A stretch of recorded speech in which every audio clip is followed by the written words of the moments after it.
y voy a empezar a compartir y vamos a terminar con esto.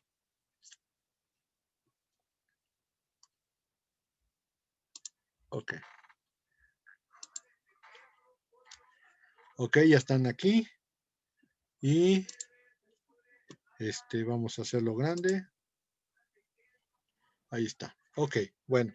Entonces decíamos que la solución pacífica de las controversias iba a ser la obligación positiva. Si es cierto, la fuerza está prohibida, pero pues, tiene los medios de solución de controversias. La obligación negativa es, los estados no pueden, ¿sí me están escuchando? Porque me quedé congelado. Ah, ok. Sí, profe. Ok, gracias.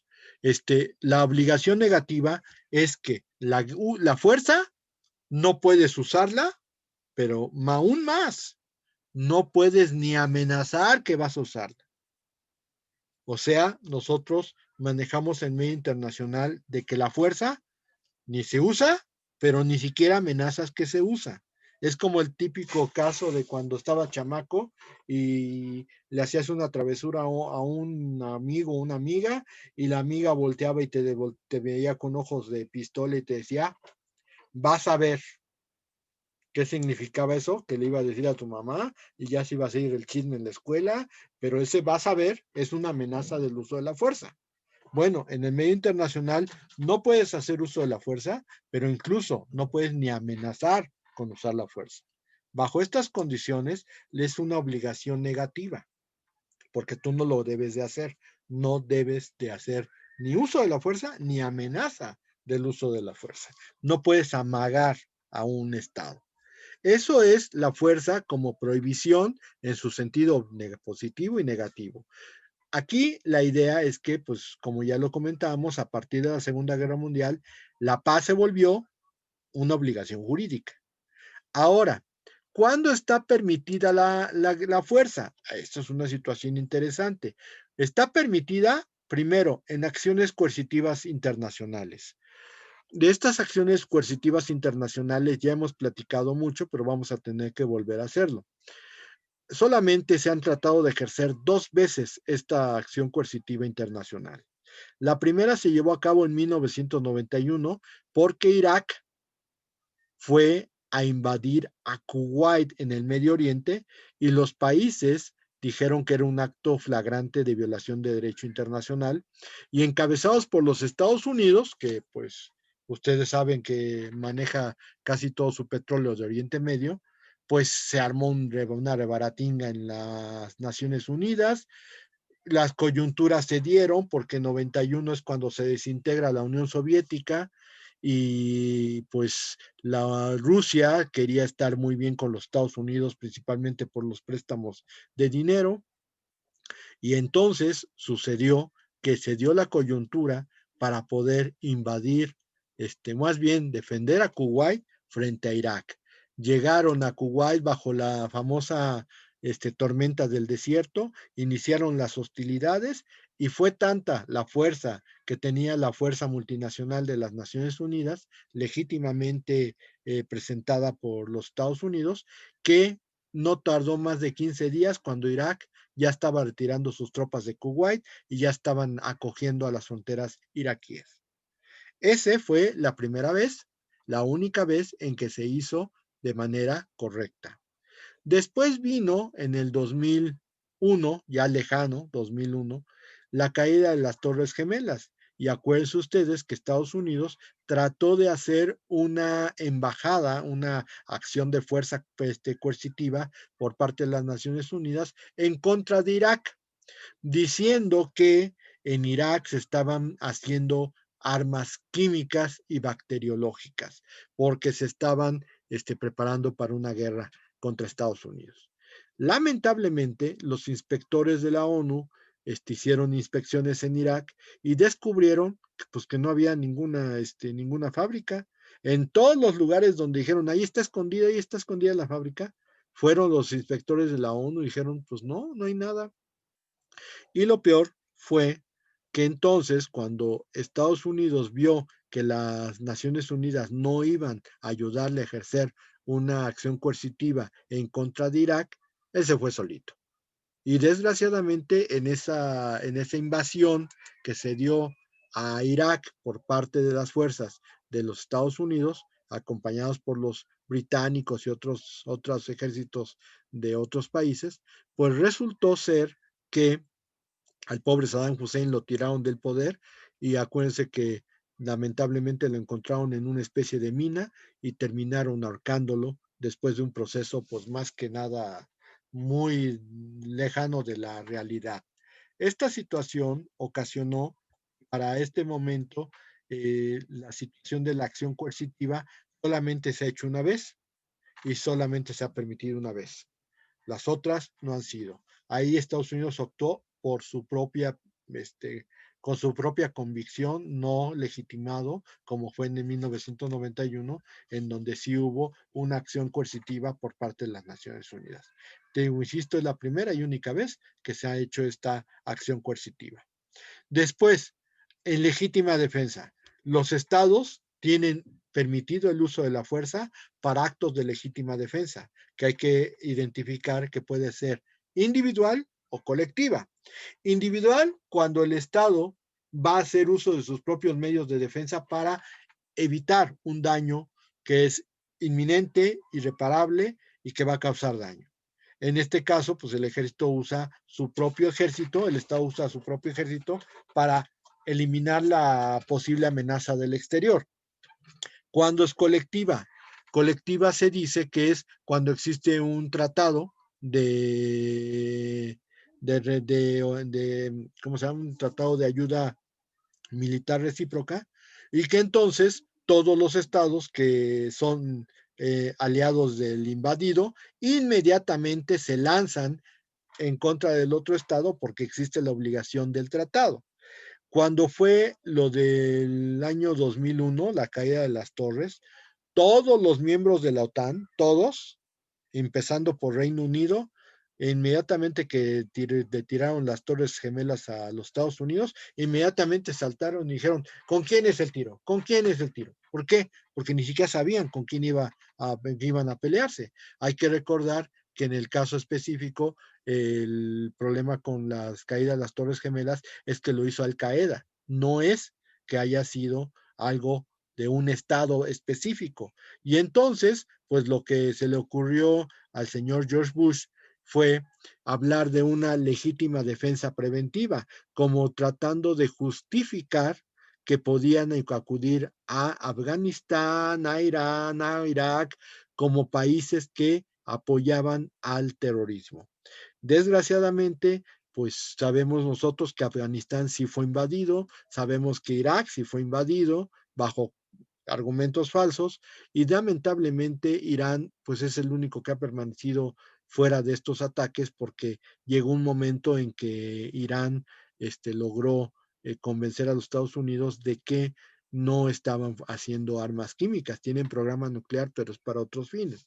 Sin embargo, pues sí, cuando Estados Unidos partió al Medio Oriente, que ya tiene un buen rato que están por allá, pues desgraciadamente los países que se quedaron en Medio Oriente más amolados por la intervención de Estados Unidos es Afganistán e Irak, perdón. Ahora bien, eso es legítima defensa colectiva.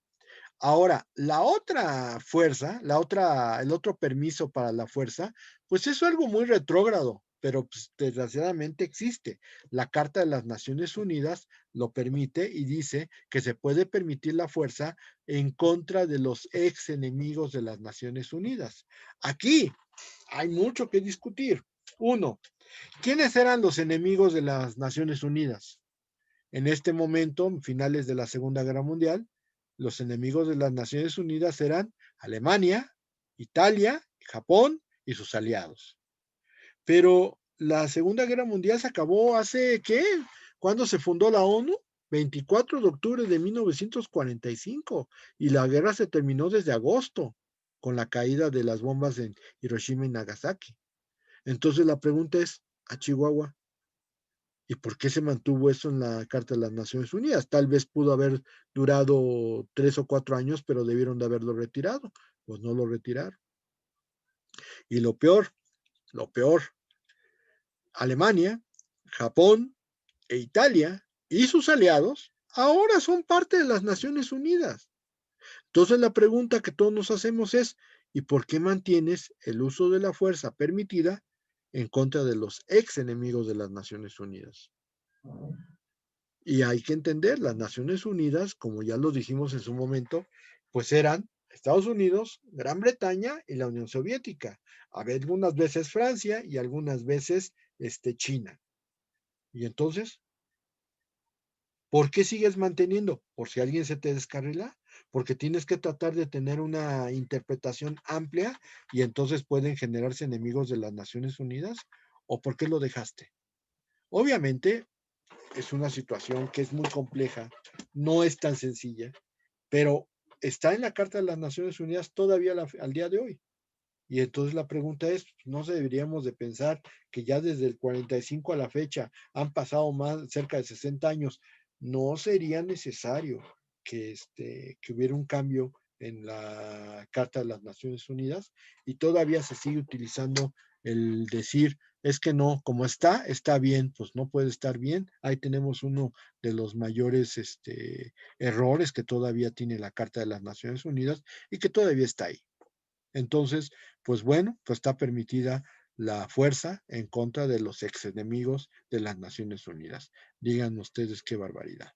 Pero bueno, esto es la situación.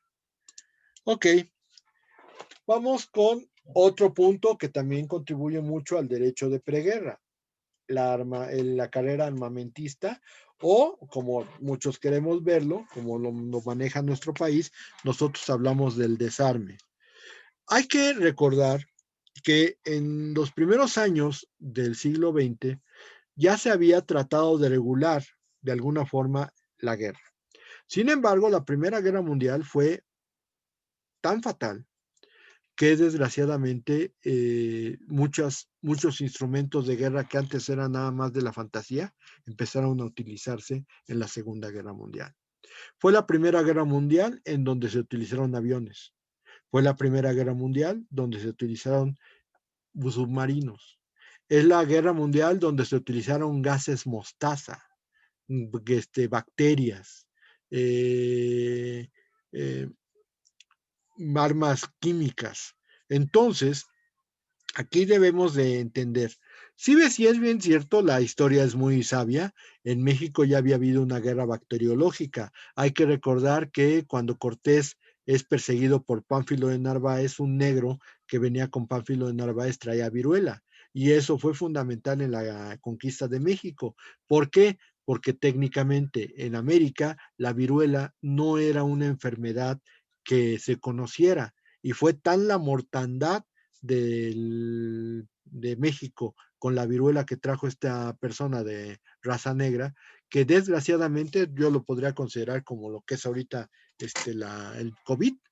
O sea, el cuerpo de los nativos americanos no estaba preparado para la viruela. Como quiera que sea el caso específico de los europeos ya habían tenido su peste y estaban por lo menos ya asimilados a la viruela y podían salvarla, pero los nativos americanos nunca conocían, no habían conocido la viruela hasta que llegó el ataque de la viruela por parte de los europeos y vaya que se ayudó a la conquista de la Nueva España por parte de Cortés. O sea, tal vez involuntario, pero esta guerra bacteriológica fue fundamental. Bueno, pero en la Segunda Guerra Mundial se empezaron a hacer las famosas experiencias con las armas químicas, los ácidos, los gases mostaza, los gases asfixiantes, los gases de Chile y otros agis que se utilizaban en la guerra, en la Segunda Guerra, en la Primera Guerra Mundial.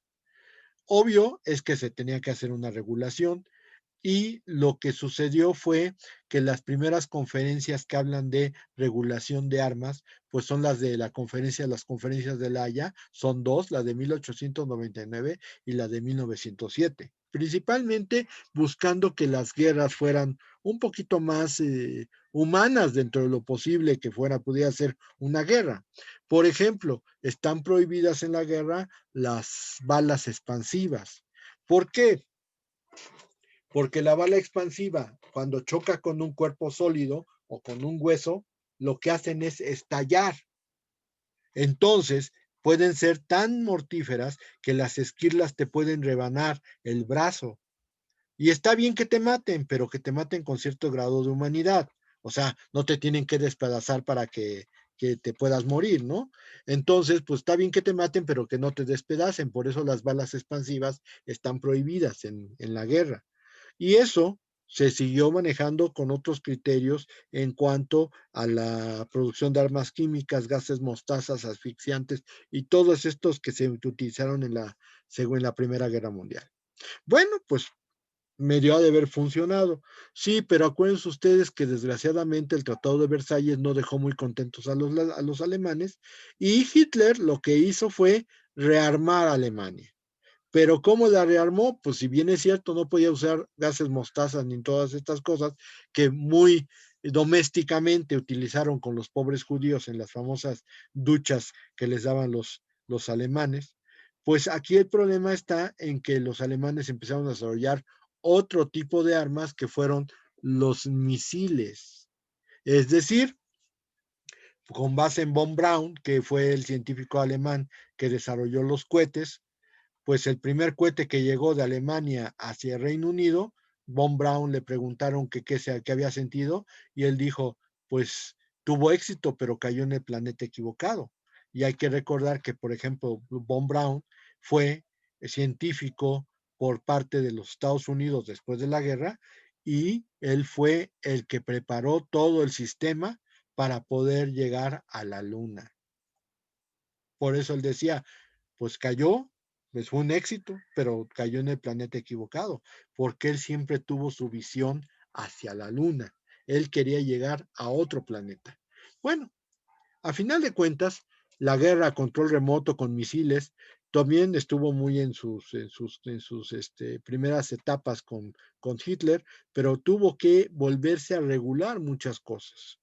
Y al término de la Segunda Guerra Mundial, cuando Gran Bretaña y Francia perdieron poder, cuando surgen entonces en este sentido las dos grandes potencias del siglo XX, en este caso Estados Unidos y la Unión Soviética, ellos empezaron a amenazarse, se dio la famosa Guerra Fría, que consistía en que los dos países tenían ideologías contrarias y los dos países pensaban que se iban a atacar en algún momento. No importaba cuándo, se van a atacar. Y entonces empieza a haber una disputa sobre quién tiene el poderío militar más importante. Porque hay que recordar que cuando llegaron a Berlín, los rusos se quedaron con todos los planos y Estados Unidos se quedó con todos los científicos. Esa fue una de las grandes características que tuvo la derrota alemana. Mientras que los rusos tuvieron los planos y con base en las universidades rusas pudieron hacer que Yuri Gagarin fuera el primer hombre en el espacio, pues resulta ser que Estados Unidos se llevó a Von Braun y entonces Von Braun fue el que diseñó todo el sistema de cohetes para poder llegar a la Luna. Por eso les ganó la guerra espacial. Mientras ellos nada más se llevaron los planos, ellos se llevaron al que desarrolló todos los planos y por lo tanto todo estaba en su cabeza. Bueno, al término, fueron desafiándose con el uso de bombas atómicas. Nadie podía decir que Estados Unidos no las tuviera, nadie podía decir que la URSS no las tuviera. Y a final de cuentas, la Guerra Fría tuvo su cisma en los años 70, 60, 70 y terminó en los años 80. Los años 80 que nos mostraron a una Rusia muy débil, una Rusia que había sacrificado con el fin de aparentar que estaba muy bien, pues había sacrificado muchas cosas y entonces entró en un periodo de escasez y entonces pues sí tenían muchas bombas nucleares, pero ¿para qué les sirvieron si estaban muriendo de hambre? Y entonces viene la situación de la perestroika, la caída del muro de Berlín, obviamente el surgimiento de Estados Unidos como la potencia más importante del mundo, y entonces todos los tratados que se habían hecho con motivo de la guerra armamentista, tuvieron que caer, tuvieron que regularse, y entonces al caer la URSS, que ya no podía seguir teniendo armas nucleares, entonces los Estados Unidos se quedan como el único país con armas suficientemente fuertes como para hacer la guerra. Y entonces viene esta etapa en la cual Estados Unidos, que se siente el papá de los pollitos, pues lo único que trata de venderle rifles a los pollitos para que ellos empiecen a matar y que empiecen a haber periodos de inestabilidad. Sin embargo, actualmente con China, China no tiene armas nucleares, las armas nucleares seguramente las tienen todavía Rusia y Estados Unidos, algunos otros países han desarrollado este programa nuclear, Israel, Irak, Irán, o sea, esos son países que seguramente tienen la bomba atómica, pero aquí yo lo que tendría que comentar es que en América Latina, el Tratado de Tlatelolco sobre la proscripción de armas nucleares, lo que nos quiere decir es en América Latina no puede haber armas nucleares. O sea, toda la zona de América Latina no es de armas nucleares. Hay muchos que han dicho que Argentina la tiene, pobres argentinos, o sea, con el pensamiento de que nada más existe el fútbol, ¿cómo van a usar una bomba atómica? O que los brasileños también la tienen. Bueno, los brasileños me pueden dar un poco más de miedo, pero la idea del Tratado de Tlatelolco es que nosotros como países latinoamericanos somos países de paz y como somos países de paz no tenemos bombas atómicas.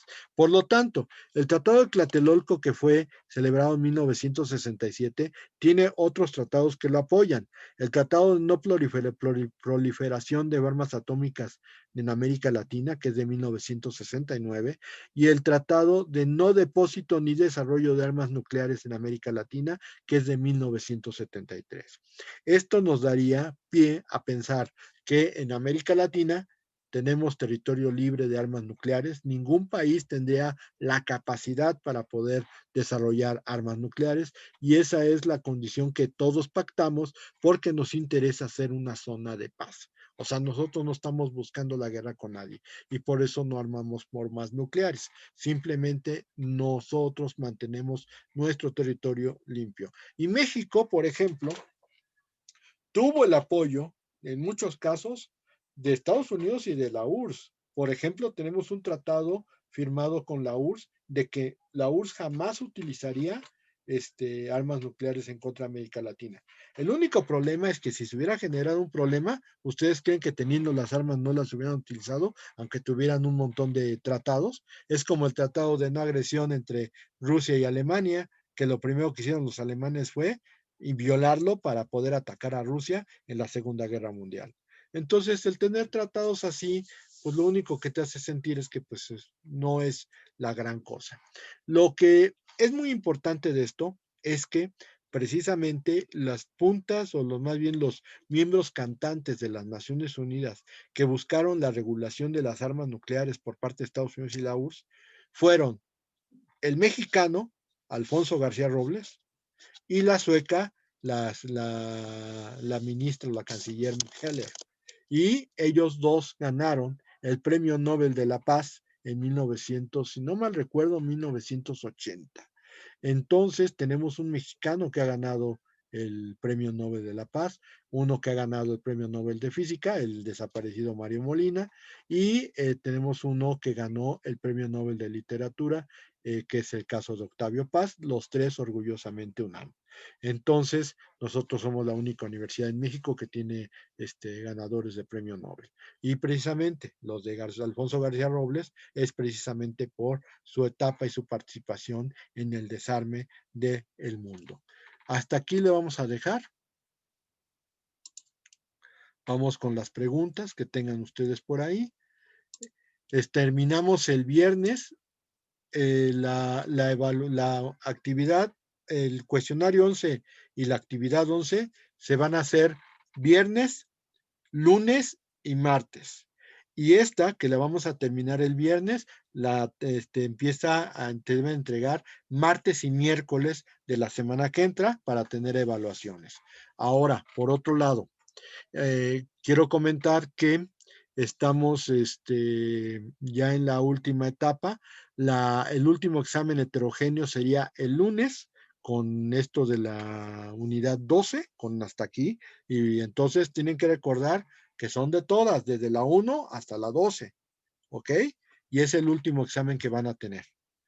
Yo ya a partir de ahí, pura evaluación continua, pero sí es fundamental porque tener una mala calificación en el examen heterogéneo puede hacer la diferencia entre sacar 10 y sacar 8, ¿ok? Entonces, pónganse a estudiar porque va a ser muy importante, ¿ok? Bueno, entonces, ya, no les digo, luego a reclamar. Preguntas, Ashley, ya, eso, la lista ya pasó hace, un montón, así que olvide eso.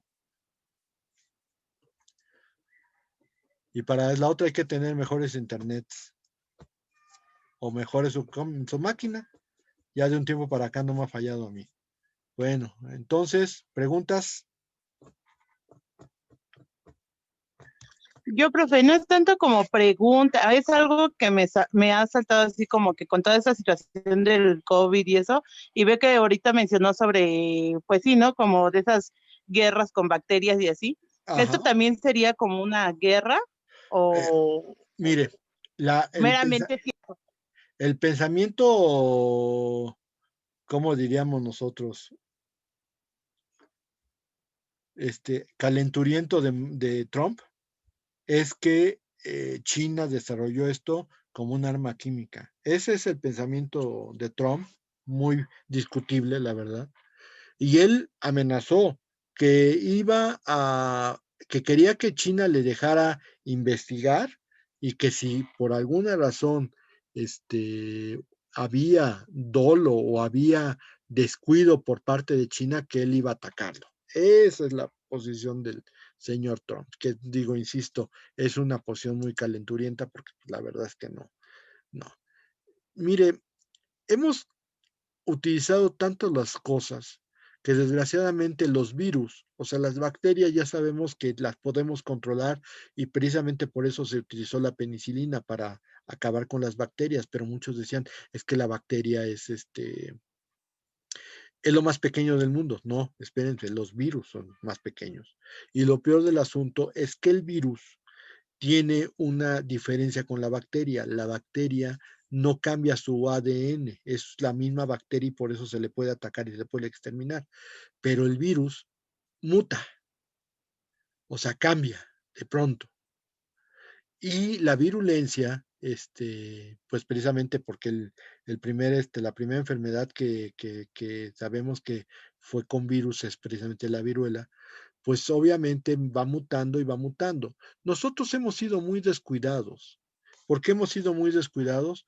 Porque nosotros siempre hemos pensado en que una enfermedad se puede controlar. ¿Cuántas veces usted no, no hizo, porque estoy casi seguro que sí lo hizo, porque digamos, de las más grandes? ¿Cuántas veces no fue que se sentía usted medio mal y decía, ay, tengo unas inyecciones de penicilina, me las voy a inyectar? ¿Y cuánto es efectivo eso? Porque aquí la situación es que los doctores te dicen, hay que variarle la penicilina, porque si no, acostumbras a los virus a que siempre que te enfermas, siempre lo atacas con lo mismo. Y entonces, ¿qué pasa? Pues el virus ya dice, ya me la sé, y se vuelve más resistente. Entonces, el problema, por ejemplo, con esto del COVID, es que el virus, pues muta. Y desgraciadamente este rebrote de COVID, pues todavía es más complicado porque seguramente ha de haber mutado.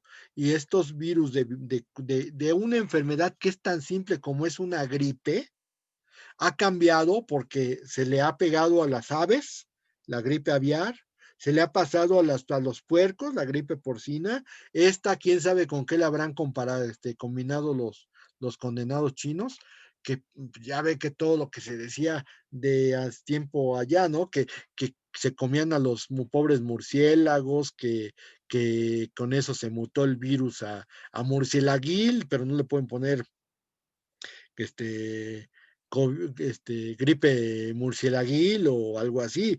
Entonces, eso es una serie de problemas, pero no, definitivamente no podríamos considerar que el COVID es una arma química.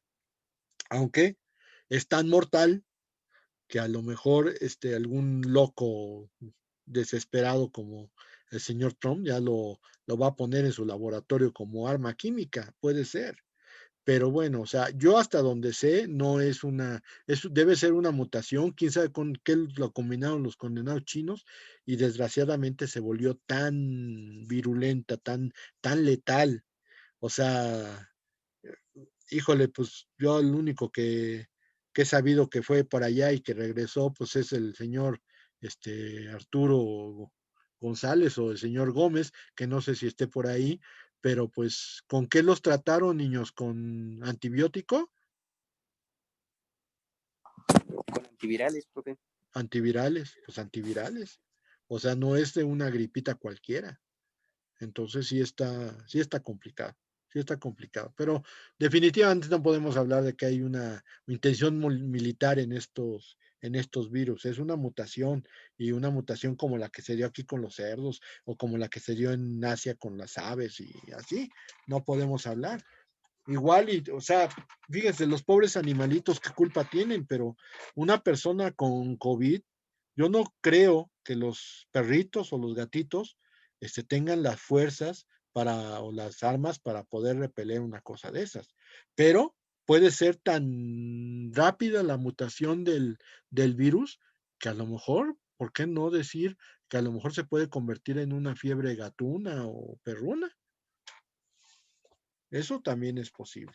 Sí, profesor, totalmente. De hecho, yo llegué a ver en una noticia que ya se había contagiado no sé si fue un gorila, me parece, en un zoológico, y que eso ya era como que ya era como de más cuidado, ¿no? Porque si ya se estaba pasando a los animales, pero Pues no sí, me acuerdo si fue un gorila o fue un león, pero algo así, pero fue en sí, un zoológico. Entonces, así pues como que, pues, imagínese, imagínese, si es un zoológico pues cerrado.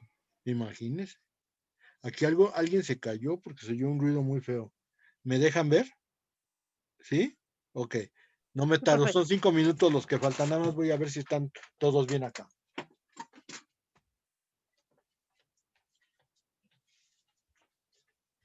¿Están todos bien? Sí. Sí, se oyó como un golpe, ¿no?